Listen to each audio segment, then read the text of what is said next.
بسم اللہ الرحمن الرحیم. شروع کرتا ہوں اللہ کے مبارک نام سے جو نہایت مہربان اور رحم کرنے والا ہے. آج ہمارے دو ٹاپک پہ بات ہوگی. الیکشن کی تاریخ دینا صدر کی ثوابدید ہے جسٹس منیب اختر. دوسرا ہمارا ٹاپک ہوگا کہ کیا عدالت کسی فریق کا حصہ بننے کے لیے تیار ہے. کیا عدالت الیکشن 90 دن کے اندر کرانے کے لیے آئین کی پاسداری کرے گی.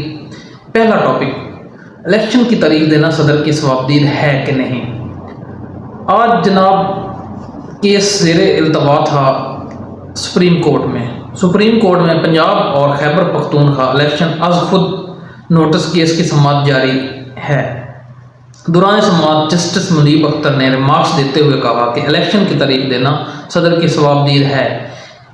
ان کا کہنا ہے کہ اسمبلی کی مدت پوری ہو تو صدر کو فوری متحرک ہونا ہوتا ہے. اس پر پیپل پارٹی کے وکیل فاروق ایچ نائک نے دلائل دیے کہ سپریم کورٹ رولز میں بینچ تشکیل کا طریقہ کار موجود ہے. اس پر پیپلز پارٹی کے وکیل فاروق ایچ نائک نے دلائل دیے کہ سپریم کورٹ رولز میں بینچ تشکیل کا طریقہ کار موجود ہے.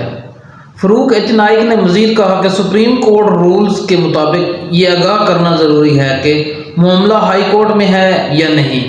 اس پر چیف جسٹس صاحب نے ریمارکس دیے ہیں کہ درخواست گزار نے ہائی کورٹ سے رجوع کیا ہوا تو بتانا ضروری ہے.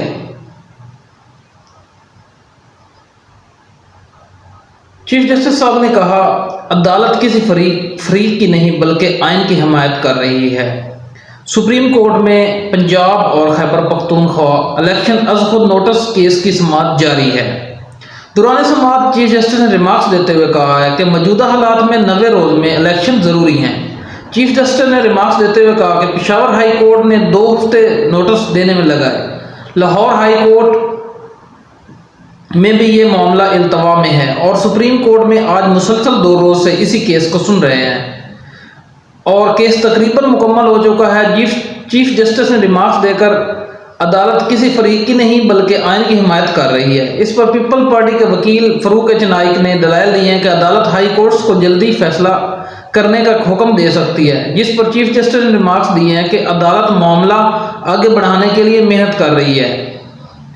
چیف جسٹس کا کہنا ہے کہ ججز کی تعداد کم ہے پھر بھی عدالت نے 1 سال میں 24 بڑے کیسز سنے ہیں اور عمران خان کا اس کیس کے بارے میں انشاءاللہ کل 11 بجے تک فیصلہ سپریم کورٹ سنا دے گی.